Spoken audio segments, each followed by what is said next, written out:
Vamos a dedicar este encuentro, este episodio, a trabajar sobre el teatro y hacer algunas referencias, algunas reflexiones vinculadas a lo que puede ser en términos de una propia condición estética, en su lenguaje, en su técnica, pero también algunos aspectos psicológicos, desde luego, que están integrados, sea tanto a, a la dinámica del actor, del personaje, a las tensiones entre ambos, a la riqueza y complejidad de este vínculo, así como también a lo que pasa con el receptor, lo que pasa en la dinámica del público o de quien encuentra allí una forma muy particular de canalizar, de ver reflejadas situaciones que de otro modo no circularían, no lo afectarían, no elaboraría eventualmente. Y de luego a lo que puede ser la propia instancia del teatro como puesta en escena, como obra, como realización, con toda la riqueza que tiene esa especie de comunión, de confederación, de concierto de otras artes. En el escenario hay arquitectura y escultura, en los personajes hay maquillaje, hay máscaras, hay pintura, hay música, con todo lo que tiene de cualidad la música en sí misma. Está desde luego los diálogos y la riqueza poética allí presente. Es decir, es una gran obra compaginadora de artes, ¿no? Algo así como soñar a Wagner la obra de arte total en la ópera, que, que, que vienen a circunvalar todas esas técnicas y lenguajes en una gran configuración. Siempre nos acompaña la perspectiva que encontramos en Aristóteles y su reflexión sobre el origen del teatro, tanto el teatro en su configuración trágica como en el drama satírico o en la comedia. Y la clave está en una concepción de mímesis, una mímesis que deja de ser narrativa, la poética, el ditirambo, que homenajeaba, celebraba al dios Dionisio, y la posibilidad de representar, de poner en escena, de poner en coreografía, de poner delante no un narrador de una épica, sino a actores, a un coro, un corifeo, alguien que se enfrenta, que se enmascara y que parece hablar en voz de otros.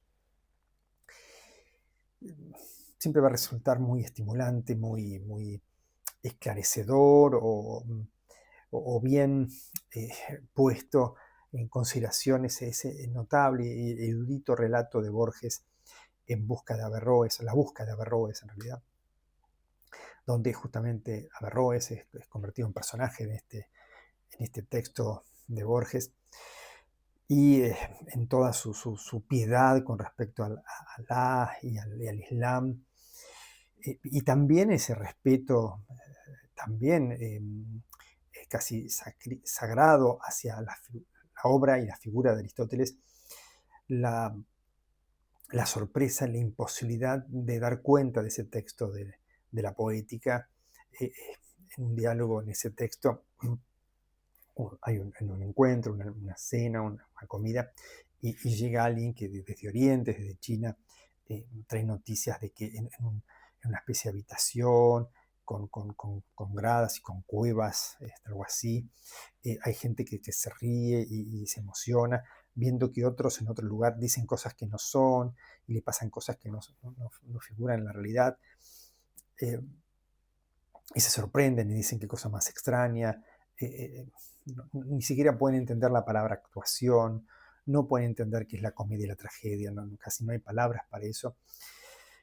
Desde luego, un mundo que no puede tener mentiras, que no puede tener ficciones, que no puede tener representaciones.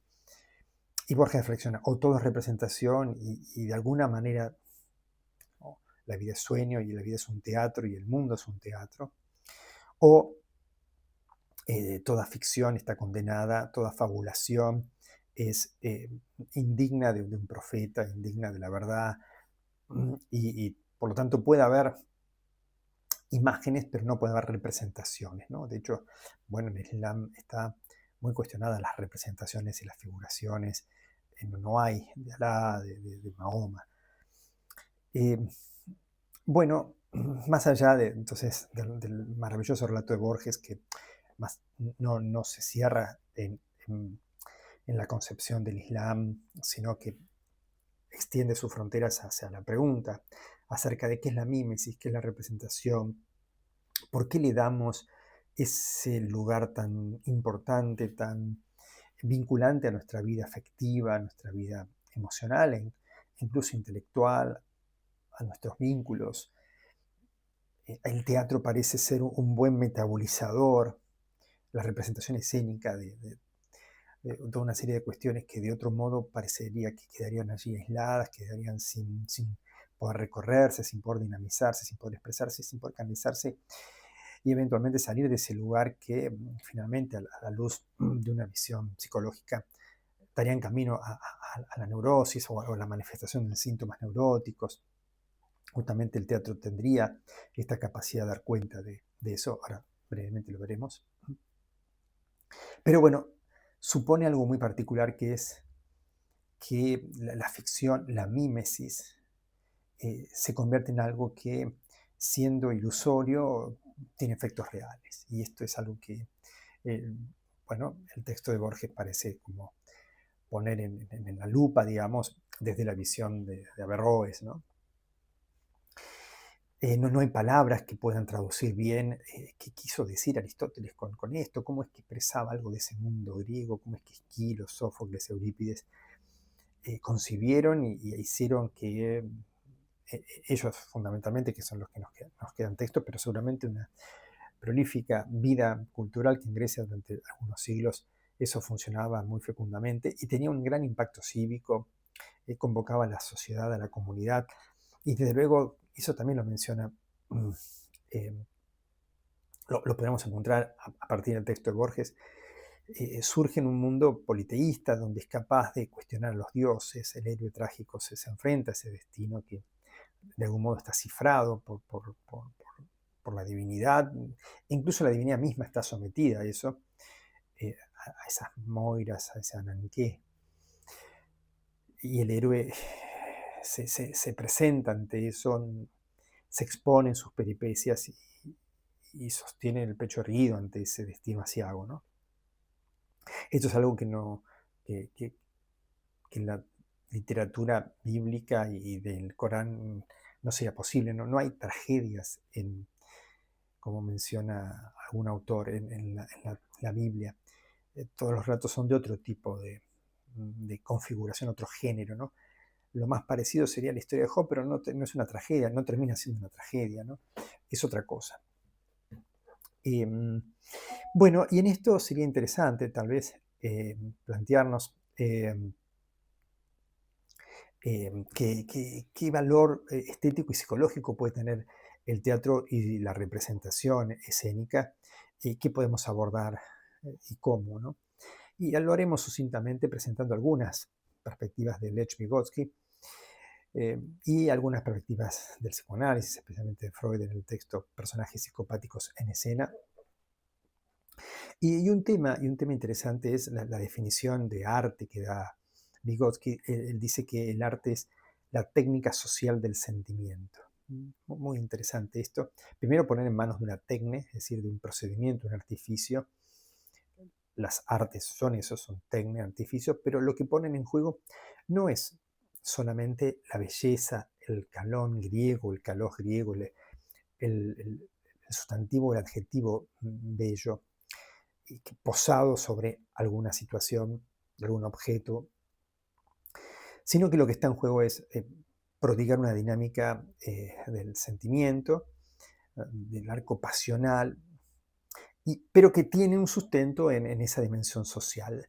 Aquí social implica no solamente sociedad en el sentido algo más que un individuo y sus configuraciones posibles, sus entrelazados, sus cualidades, sus perspectivas, cuando se da ese grupo, sino condiciones históricas y culturales, y condiciones históricas y culturales que están en tensión, que están en contradicción, que tejen un subsuelo ideológico. Pensemos que, bueno, esta es la perspectiva que tiene Vygotsky, es un materialista histórico, digamos.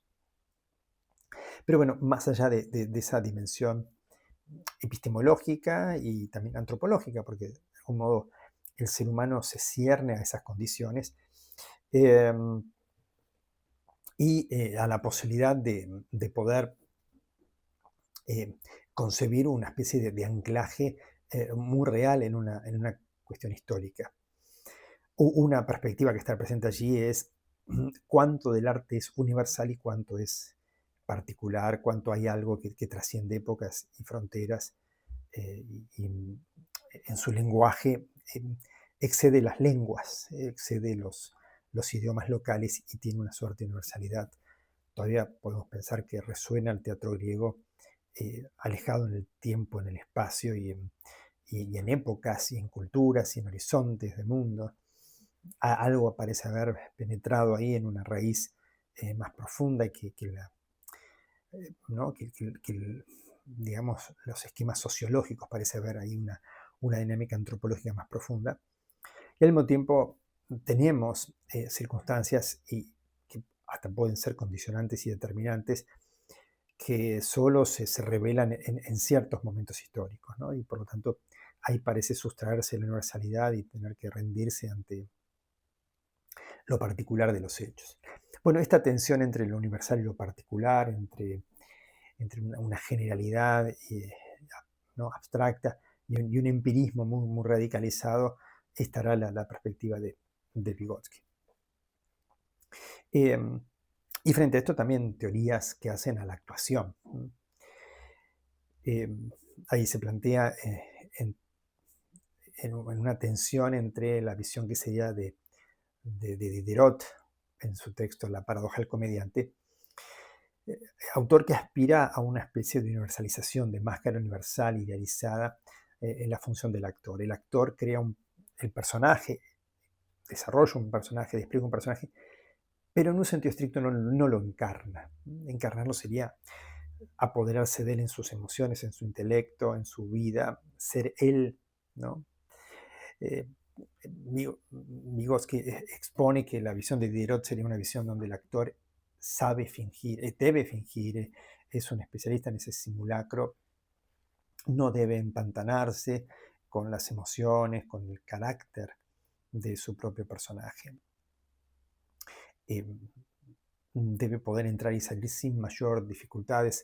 Es su técnica, ¿no? Mm, Por eso recuerda una vez, creo que es el propio Diderot, de un actor que después de terminar una función vuelve al camarín y un tanto apesadumbrado se confiesa ante sus compañeros y les dice, esta noche las lágrimas fueron de verdad, y de algún modo eso que podríamos decir que sería una gran noche, una gran conquista de la obra en su verosimilitud. En el fondo él lo que dice es, hoy no actué, hoy viví el personaje y eso está mal, un actor no hace eso, un actor no tiene lágrimas verdaderas, tiene que simular, ¿no? Sabe actuar sobre la fisiología humana para que se derramen lágrimas, pero no son el fruto de una emoción genuina. Lo que vale en el teatro es una mimesis, es una ficción. Es de mal actor convertirse en ese personaje.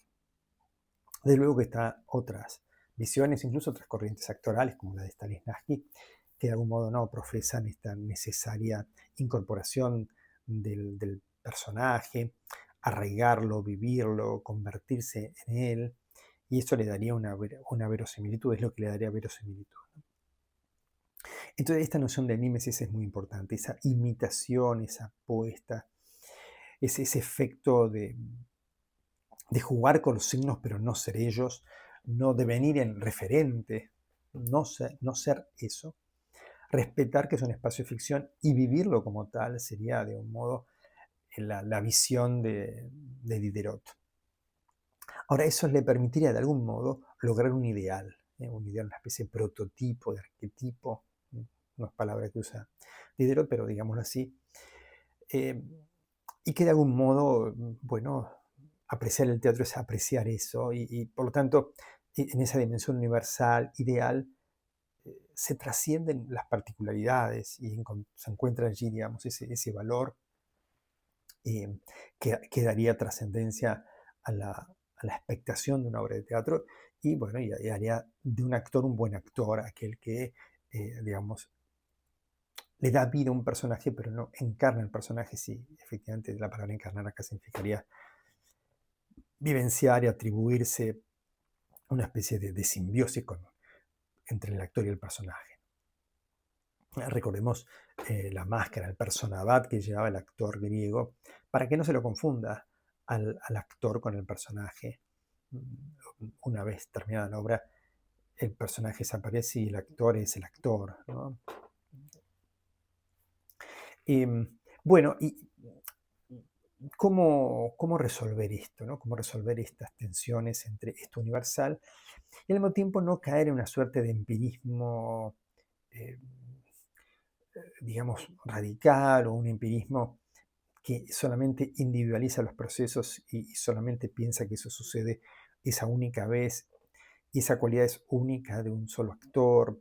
Eso es una propiedad exclusiva que no tiene manera de transferirse, eh, desarrollarse de una manera regular e incluso, digamos, bueno, que sea posible de enseñar el teatro y que un actor no sea solamente sus cualidades intrínsecas, sino también algo que recibe como herencia, como transmisión, ¿no?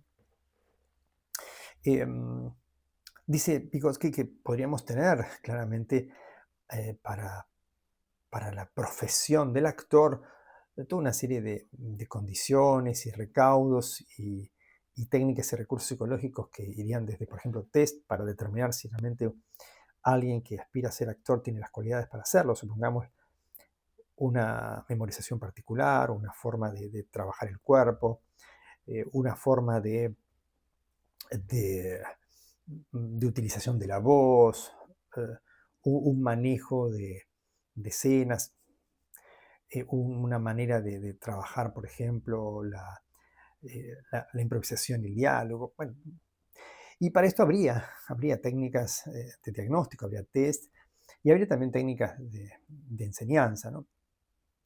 Pero eso, dice Vygotsky, tendría que ver con una especie de empirismo, ¿no? De querer rastrear incluso estadísticamente o técnicamente, digamos, que sería aquello que hace que alguien aspirante a ser actor lo pueda hacer.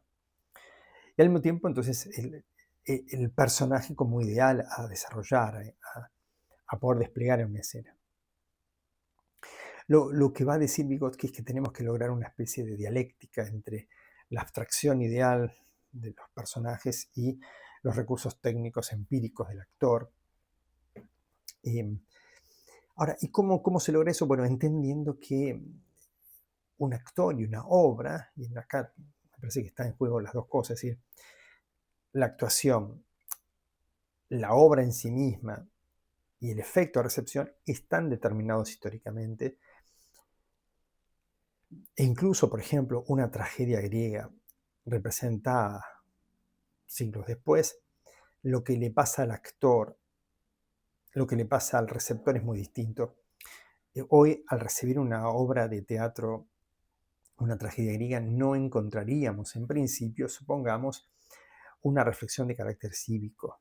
Por ejemplo, en primer lugar, no advertiríamos, por ejemplo, un motivo de risa, de gracia, de burla, cuando, por ejemplo, Edipo insiste en buscar al responsable de la muerte de Layo, eh, bueno, a sabiendas o no sabiendas de él, que en realidad su dedo acusador es hacia sí mismo. E insistir en eso es ¿no? Una especie de ironía del destino, de necedad, al mismo tiempo de hibris, de justicia, es decir, de desmesura de llegar a la justicia, pero una justicia que en el fondo es autocondenatoria en el caso de Edipo, ¿no? En ese momento un espectador griego se reía ante esa impulsividad de Edipo, ante esa ceguera con respecto a su propio destino. Nosotros hoy no nos reiríamos, bueno, sino después vemos con compasión y con Fobos y Helios, como diría Aristóteles, eso, lejos de entenderlo como una, eh, como un exceso un tanto ingenuo de Edipo ahí, una jactancia que es en el fondo una especie de autocondena, ¿no? Bueno, han cambiado las condiciones históricas de recepción. Nuestras condiciones históricas de recepción son distintas a las del mundo griego. Como decíamos, la condición cívica que formaba al ciudadano y que expectaba ahí en el teatro una crítica a un poder, digamos, autoritario de un rey, de un basileus, de un tirano, y que debía gobernar con otros ojos, con los ojos del pueblo, con los ojos del testimonio, y justamente ojos que se arranca Edipo porque viendo no ve, a diferencia de Tiresias, que es ciego pero es un adivino, ¿no? Bueno, ese es un ejemplo que podría meritar esto que dice Vygotsky de la necesidad de encarnar históricamente en la dialéctica histórica las condiciones que hacen a la actuación, a la recepción. Desde luego, un actor desplegando el papel de Edipo en un momento griego puede ser que tenga que tener en mente para esa eficaz caracterización a un gobernante eh, que cae en esa fatuidad, digamos, del poder. Hoy quizá un actor tiene que ver a alguien que el destino pesa sobre él y no puede parar incluso en esto, y su búsqueda de la justicia, de la verdad, es a pesar de sí, más allá del acto político, más allá de la cuestión del poder en juego, hay otra relación, ¿no? Bueno, Michel Foucault hace un muy bonito análisis en la orden de las formas jurídicas del hombre Edipo Rey y puede mostrarnos un poquito estas cuestiones. Esta técnica social del sentimiento, como dice Vygotsky, para el arte en general, pero para el teatro en particular en este caso, puede realmente generar toda una serie de reflexiones interesantes al respecto. Ahora, ¿qué es lo que llevaría a un autor a escribir un drama, una obra teatral, una obra que va a ser representada? Es decir, esto es importante, no va a ser narrada como una épica, va a ser representada, va a ser puesta en escena, va a estar planteada con actores y con toda la dinámica teatral, con toda la dinámica semiótica o semiológica teatral, todos los signos teatrales. De hecho, para Vygotsky va a ser importante reunir una psicología de la actuación, del actor y del teatro en general con una semiótica, con una configuración de signos que representan de algún modo algo distinto a sí mismos, ¿no? De luego en el teatro está en juego esa maquinaria escénica, esa maquinaria semiótica, que hay que leerla. En el mundo griego era claro, por ejemplo, los coturnos, ¿no? Los tacos más altos representaban figuras más importantes, los colores de las túnicas, las vestimentas también. Bueno, de luego las máscaras del personaje indicaban a los personajes y sus características, daban cuenta de ese carácter, de ese ethos del personaje, ¿no? Signos teatrales, ¿no? Los pardos, estásimos, esas escalinatas para subir y para entrar y salir del coro, etc. Esos signos teatrales son muy, muy importantes. Hay que leerlos a la luz también del contexto histórico. Necesitamos que la historia del arte nos nutra de saberes como para dar cuenta de esto. Ahora, ¿qué es lo que está en juego psicológicamente allí? Y Giselle Martí, una autora que presenta también la teoría de Vygotsky, nos dice algo interesante. En la actuación, en el teatro, en general, en el teatro como obra, como dramaturgia, en la actuación concomitante, digamos, a esa puesta en escena, lo que está en juego es que hay ciertas tensiones inconscientes que la única manera que tienen de poder canalizarse es a través de fantasías que son los nudos dramáticos y que son expuestas en los personajes y su dinámica, y que, bueno, el receptor las captura y las puede tramitar. Las captura entonces en una dinámica histórica y cultural determinada. Esto puede estar lejos o cerca del psicoanálisis, depende cómo querramos entender la noción de inconsciente, depende si es inconsciente lo hacemos personal, si es inconsciente lo entrelazamos también en una especie de subjetividad histórica, ¿no? Donde si bien hay una individualidad psicológica, hay también una especie de telón de fondo que hace a que discursivamente se constituya el sujeto en un entorno particular, ¿no? En un horizonte de sentido, un horizonte simbólico, ¿no? Aquí podrían converger las posturas, ¿no? Sabiendo un poco las diferencias entre las concepciones de inconsciente en todo caso, ¿no? Para el psicoanálisis, Freud nos diría entonces en ese texto, tanto en el creador literario del fantaseo, algo parecido con la poesía, es decir, el poeta sabe encarnar, representar eh, deseos, mociones, pulsiones. Aquí podemos tener estas tres palabras: deseos inconscientes, mociones, es decir, mociones pulsionales que de algún modo esperan su acción y satisfacción, y pulsiones como tal que tienen su representación y que pueden entrar en antagonismo con otras, ¿no? Toda esta dinámica inconsciente, los personajes son la dinámica de la puesta en escena y de la dramaturgia ahí desplegada, vuelcan en términos de una suerte de fantasía algo que a las luces del día y a la vida consciente y en la neurosis cotidiana sería insalvable, sería insatisfactorio, sería contradictorio, pero que en el teatro y en la condición mimética del teatro, eso que en el relato de Borges sobre Averroes sería imposible, ¿no? Sería inexplicable, no sería entendible. ¿Por qué hay que representar? ¿Por qué habría que poner en otra escena al mundo? ¿Por qué esa sería la manera de elaborar las cosas? ¿Por qué necesitaremos esa ficción y esa mentira para elaborar algo, ¿no? De allí entonces este carácter verosímil de la mímesis. Adjudicarle una suerte de efecto de verdad sin serlo, ¿no?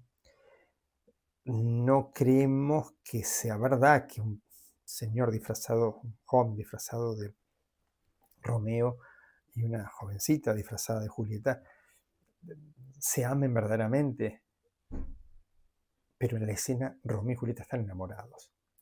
En esa mímesis el efecto se da, y así como debe ser verosímil lo que pasa en la escena, nuestro efecto de credibilidad tiene que estar presente, ¿no? La verosimilitud, lo verosímil de la mimesis se conjuga con la credibilidad que se da en la expectación. Ahora, ¿de qué manera ese receptor puede ser capaz de, entonces ahora sí recuperemos la palabra de Aristóteles, catarsis? Solo lo puede hacer si esa fantasía inconsciente puede manifestarse adecuadamente y canaliza esas pulsiones antagónicas, esos deseos inconscientes, esas mociones pulsionales logran algún tipo de satisfacción. Helios y Fobos, la piedad, la compasión, el Helios y el Fobos, el temor, el miedo, se encuentran allí como canalizados y bien metabolizados. Pero si estuviéramos alejados de la neurosis y viéramos simplemente a alguien actuar allí, a los Averroes, o sea, personas que están haciendo cosas inentendibles, ¿no? Porque, ¿qué significa representar? No tiene sentido representar algo cuando las cosas se viven o no se viven. Listo. Ese sentido común del no neurótico. El neurótico tiene que ver una escena. No existiera el teatro, nos diría Freud, si no existiera la neurosis, ¿no? Si no existiera esa trama inconsciente que no puede ver a viva voz, a la luz del día, las cosas como son, las pulsiones internas, las contradicciones, los deseos que deben ser reprimidos.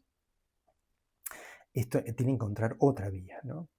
Ahora, la vía habitual es el síntoma, la vía del arte es la vía que de algún modo nos restituye una suerte de posible satisfacción y de posible goce esperable y permitido, un goce sublimatorio, digámoslo así, que sería lo que debería pasar, digamos, si esa catarsis funciona, ¿no? Entonces, tiene que quedar velada la dinámica inconsciente, pero tiene que estar bien expresada en la dramaturgia y en la actuación. De hecho, podemos salir defraudados de una función teatral cuando decimos el actor no trabajó bien, es decir, no nos engañó bien. Esta es la paradoja, ¿no? No hizo bien esa presentación de signos, de modo tal entonces que esa maquinaria funciona y es eficaz en nosotros.